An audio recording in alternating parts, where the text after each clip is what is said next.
record. Hi, Lissa, it's Jana, and I know I'm going to wreck her name, but I'm going to do my best. And it's actually not that hard, so I don't know why I can't wrap my head around it today. But I'm Dr. Yasmine Farshad, and we're getting ready to do her interview, so I'm really excited for her to be on the show today. So I'm going to get us counted down.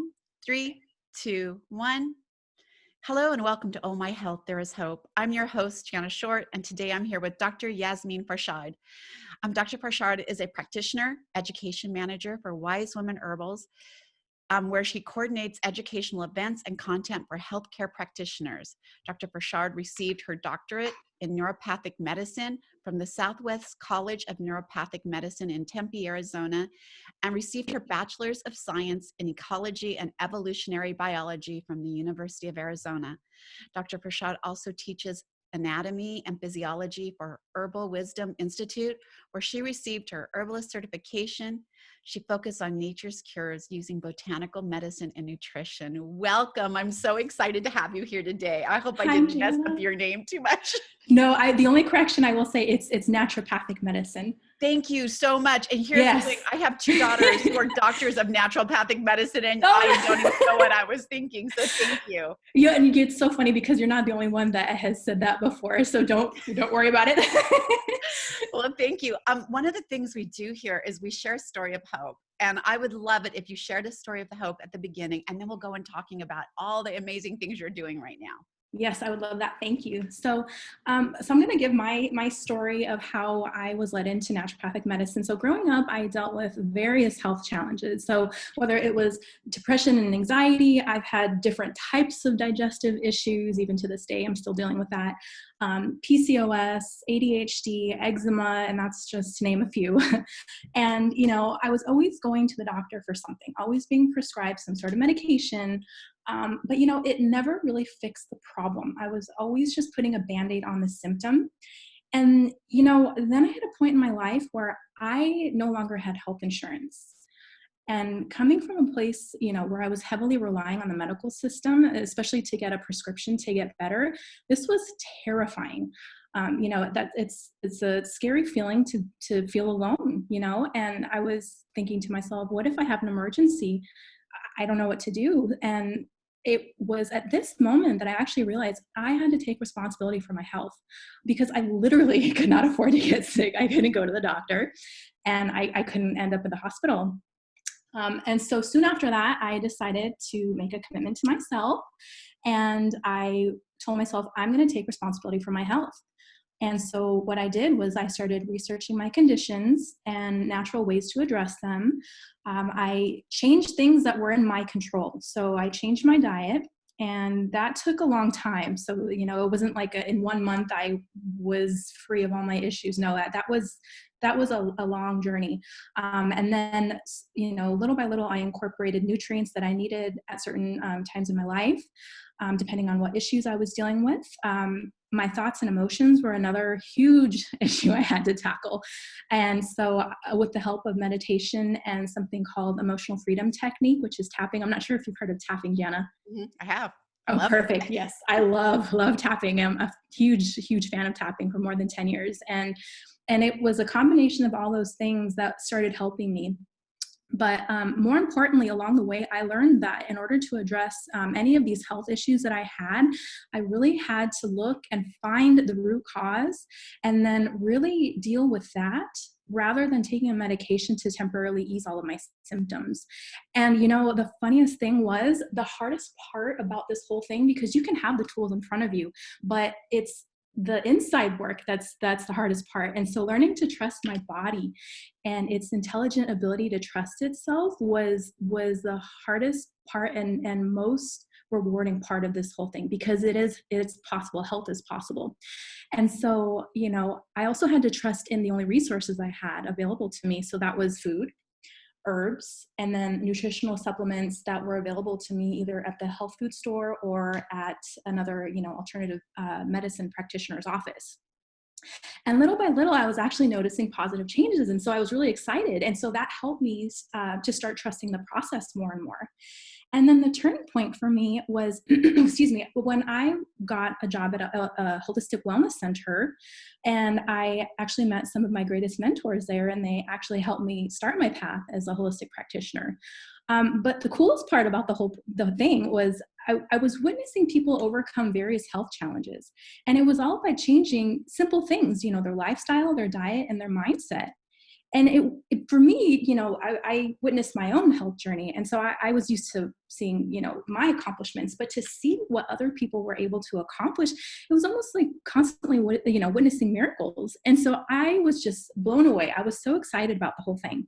And, they weren't on any bad diets. They weren't on any pills. They just, made these simple changes to their lives, and they used nature as a foundation for health. And so this is when I said, this is what I want to do with my life. I want to help people gain their life back naturally. And so ultimately, this motivated me to go to naturopathic school and help others achieve the same thing. Wow. I love that story. I love that story that you've turned something around, not only to help yourself, but to serve others. One of the things I know that you wanted to talk about was about stressors. And I want to give you that platform because I think it's a really powerful message, an important message right now. Yeah. So, we're coming into a time where stress is a completely different beast than it was before. Especially this year where, we're dealing with different things in our lives to stress about. And stress is becoming more common in all ages. Unfortunately, even children are experiencing more stress. And so I think it's really important for us to understand what's going on in our bodies when we're having a stress response, and things that can trigger stress responses, because some things that you may not realize can cause stress actually do. And unfortunately, if it becomes a chronic thing, it can actually start affecting our health. And so I would love to talk a little bit more about how that happens in the body. And then we'll definitely talk about some all natural fun things to do in order to help support the body during a stress response. I would love it if you did that. And if you could tell us, like, how do we recognize stress? Because some of us have lived with it so long that it seems like a normal part of life. And they've accepted that into their life and not realize how they can live without that. So how do they start recognizing those stress triggers or warnings in their life? Right. So a lot of common symptoms, and we'll definitely go into this in just a minute in more detail, but it can be as simple as, you start noticing headaches, or all of a sudden you're not sleeping well like you used to. Your digestion, all of a sudden it's not working as well as it used to, or maybe you have some acid reflux that started and you never had that before. Difficulty concentrating, you feel like you wake up in the morning and you feel like you're on point and ready for the day, and it's just like your mind is not working with you, even though you may have been in a better mental state before. And so these small things, and then other things that can start happening are blood pressure. The blood pressure can increase and things like that. And so if you start noticing that you're starting to have more and more of these symptoms, it might be a good thing to take a look at, okay, what's going on in my life? What are things that I can control? And what can I get help with? And if I can't get help, who can I go to help me with this? It's always an alternative medicine practitioner, a holistic practitioner is always a great choice, especially if you are looking for something natural. And it's okay if it's something where, the stress is just completely unbearable. That's okay to get professional help. And I think it's okay for us to be at that point to admit that if it's something that is a little bit too much for us, it's totally okay to go get help. So as far as how to recognize that stress in ourselves, you did a beautiful job describing that. It's just subtle changes that maybe that aren't every day. What do we do when we start recognizing that? And if we want to do the natural route, and I literally Googled online 10 years ago, desperate for health answers, looking for holistic options because pharmaceuticals had failed me. And I knew nothing but pharmaceuticals coming from medical background. So I Googled in desperate for health answers. So for people who are desperate for anxiety answers, what are some of the things that they can do? Some little tricks they can, and by the way, tapping it's what I use for stress Yes. when I feel it Yes. coming. Yeah, so the first thing that obviously herbs are my favorite. And so the type of herbs that I would like to talk about are adaptogens and relaxing nervines. And these two types of herbs are, specific for stress. So adaptogens, and another thing, these two herbs can be taken together or by themselves. So what an adaptogen is an herb that literally helps us adapt to stress. And in literature, it's defined as something that's non-toxic and non-specific, and it's going to help modulate the stress response. And Jana, it's fascinating because you and I can take the same adaptogen. Let's say it's ashwagandha, and let's say you're dealing with let's say you're dealing with energy issues, and I'm dealing with brain fog. We might take the same herb and we might get the different reactions. And so that's the whole fascinating thing about adaptogens, is that it's non-specific. So the big picture of the herb will help you become more resilient to stress, but the plant is so intelligent that it's going to go to the specific need of that person and help address that. And so some studies have actually mentioned that adaptogens may help reduce anxiety and depression. Some have been seen to boost brain function and mental function. It may lower inflammation. Some may support the immune function, and so on. And so some example of adaptogens are holy basil. Holy basil, and not only does it help with the stress response, but it also is specific for supporting cognitive function. Schisandra is another great one. Schisandra, what's specific about this one is it helps improve mood balance and also stamina and endurance. Rhodiola and eleuthero are great, especially for people that are dealing with more of the energy issues. So they're traditionally used for healthy energy level support. And then lastly, which this one I think is very important for these times, astragalus. So astragalus is an adaptogen that not only helps with stress, but it's also specific for supporting the immune system. And then the second one, like I mentioned, was relaxing nervines. And so these are herbs that are specific for the nervous system. And so what these are going to do is they're going to help allow the nervous system to, slow down, calm down. And we're going to be able to address a lot of the symptoms that are associated with chronic stress. And so some examples are kava. And kava is an herb that's common in the Pacific Islands. It's actually a ceremonial drink that they use to get communities to come together. So it's a very beautiful plant. And this one, there are actually lots of studies about this one that suggest it might help with generalized anxiety disorder, as well as management of musculoskeletal pain. So that's a great one to consider for help of mood balance and support calm relaxation, while also helping managing some musculoskeletal pain. Passion flower is also a great one. So this relaxing nervine is specific for helping healthy sleep. And there are some studies that show it may also help support healthy blood sugar. So blood pressure. It may help lower blood pressure. And lastly, skullcap is another fantastic nervine, and that helps promote mood balance as well as healthy sleep. So you'll notice that a lot of these herbs, they might be classified as a certain action, but if you go and you research, which I highly recommend everyone doing, if you go and research these herbs, you're going to find that they have certain characteristics in addition to some of their main functions that are a little bit more specific. So they have a lot of really neat functions. I'm going to do devil's advocate a little bit because I want to remove some of the myths from herbs, right? Okay, sure. Because herbs were our first medicine. That's how we took care of our bodies and helped support our body system. Mm-hmm. But a lot of people will say that herbs take a really long time to be effective. Is that true? Okay, that's a fantastic question. So in my experience, it depends on many factors. First of all, the type of the herb that you're taking and the way you're taking it. So if you're taking something that's in capsule form, depending on if it's, first of all, if it's standardized, meaning that they've taken out the active constituent from the plant and they've measured it to a certain milligram, let's say, if it depends on how much of that standardized plant you're using, and then the encapsulation itself can sometimes take a little bit longer to notice effects.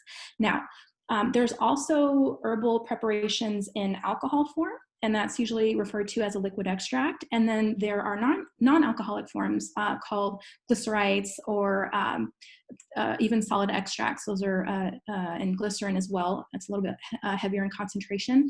And a lot of people will notice that the liquid extract seems to, the effects seem to be noticed a little bit quicker compared to a glycerite, which is the non-alcoholic. Now, it doesn't mean that the herb is less effective. It's just sometimes the way the product is prepared, you might notice quicker effects. That makes a lot of sense because this is going to make me get a little teary-eyed, but your staff sent me some samples and I started using them, and I don't know if they even know the story for me, but I have no stomach. I had my stomach completely removed because I had a vagus nerve injury during a surgery, which paralyzed everything. And I wasn't supposed to be here, but I'm always looking, I'm here 9 years later, but I'm always looking for holistic things to help support my body because I'm missing a big, huge, important element for it. Right. And it's very hard for me to find herbs in a liquid or topical form to absorb because I have no absorption rate. Your stomach is what helps you absorb things, right? Right. And I felt a difference immediately to the point that I wanted to cry because like, it's amazing because you take the capsule forms and I know they're not working. So all medications for me are now compounded in liquids if I have to have a pharmaceutical medication. But to find this was like a blessing to me. And again, I felt an instant change because you take them I'm going to say it wrong, sublingually. Yes.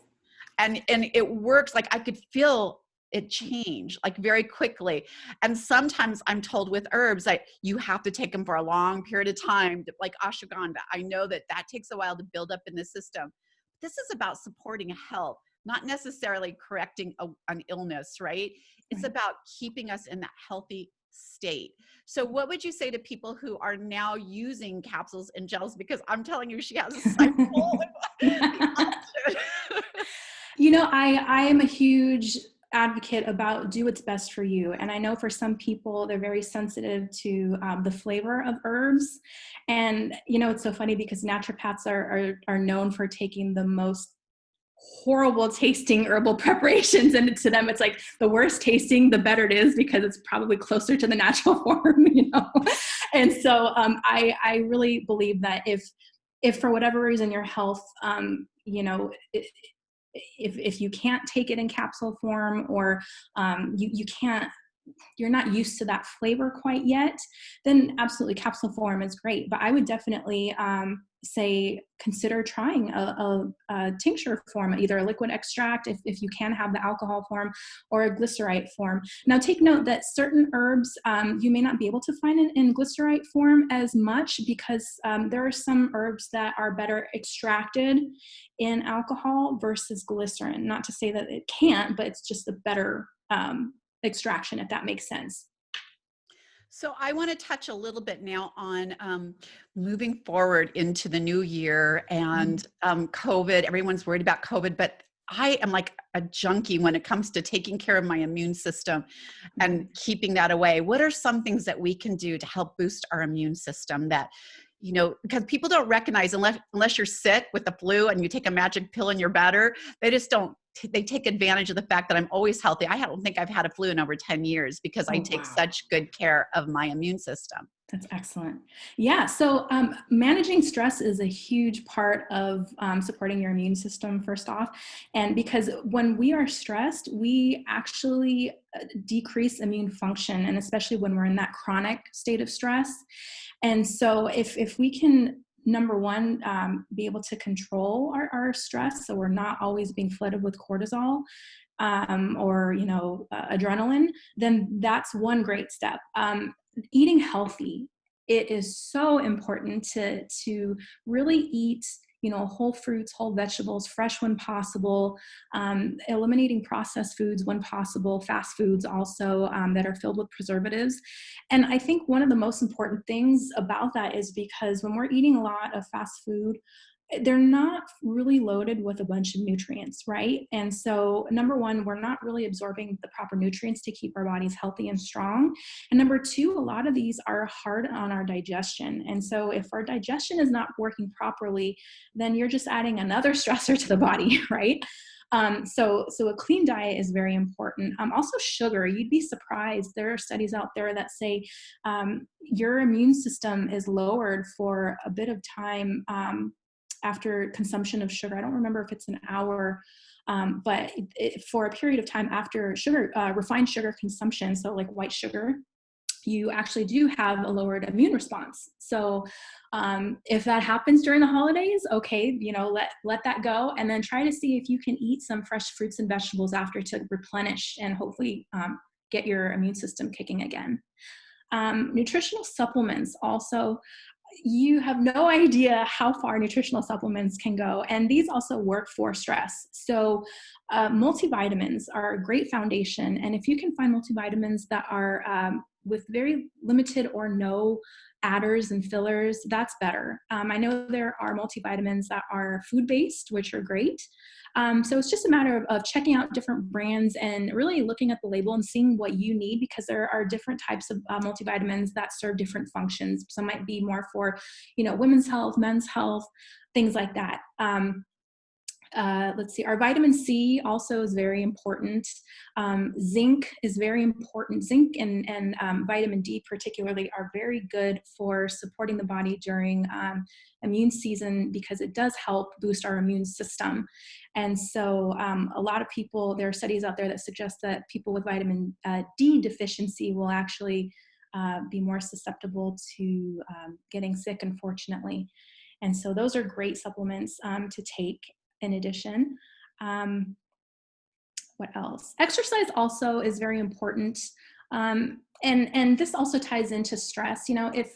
If you can move every day, excellent. But again, really look at what's important to what you need at that time and what your body can handle.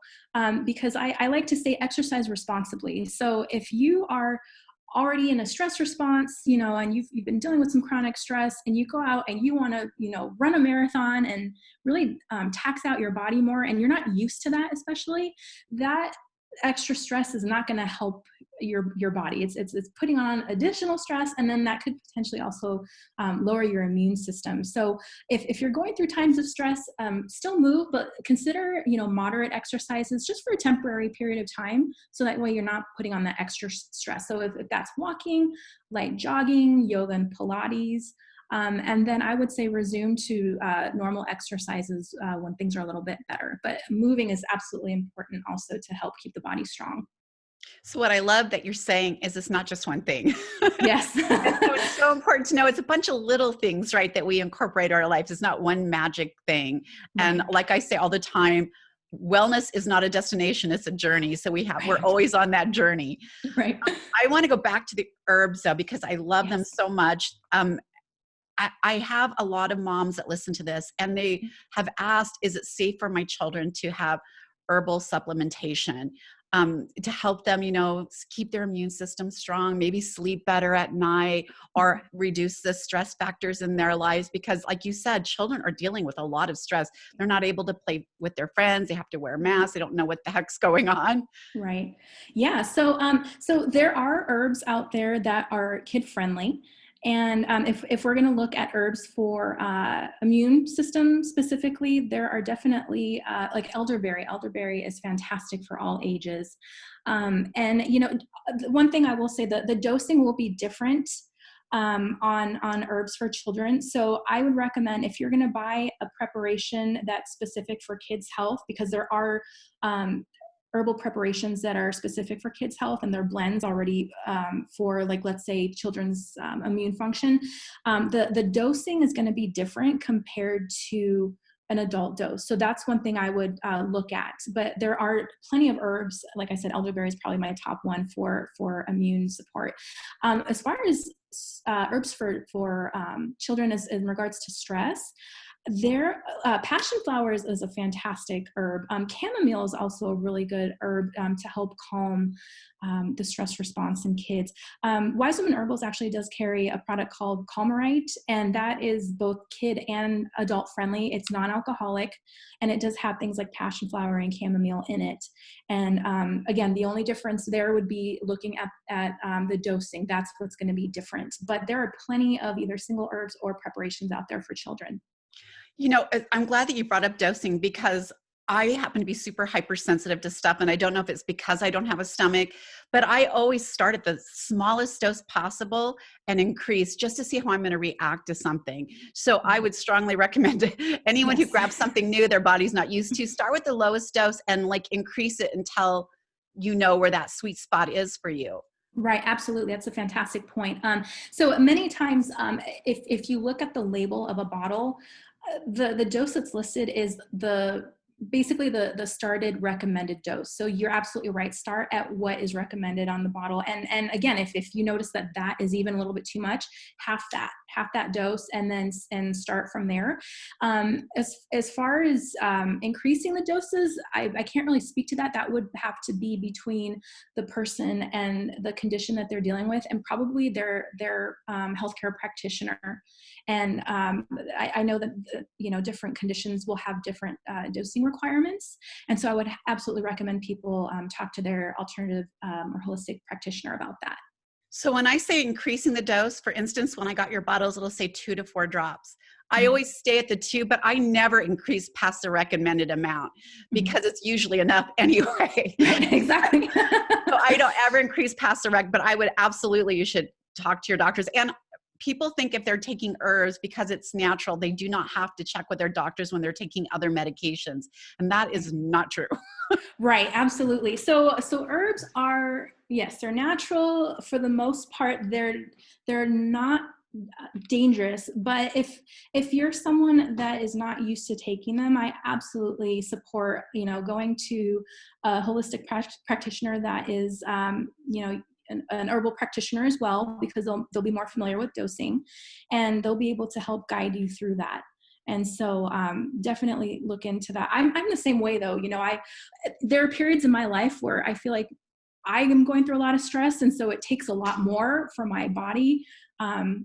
Like either it's a vitamin or supplement or an herb, I'll need a lot more of it at that time.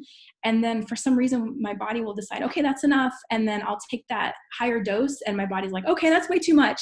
So I think also it depends on the body's state and what the body is going through at that time. That's very important to take into consideration. And I know that people will take herbs or supplements and think they don't need them because they always feel great. It's probably because you're taking them, because I had to have a surgery for 2 years every 3 months. And 2 weeks prior, because of a blood clotting disorder, I was not allowed to have any herbs, no supplements, I use essential oils, nothing for 2 weeks prior because of the blood clotting disorder. And I felt like crap. Yeah.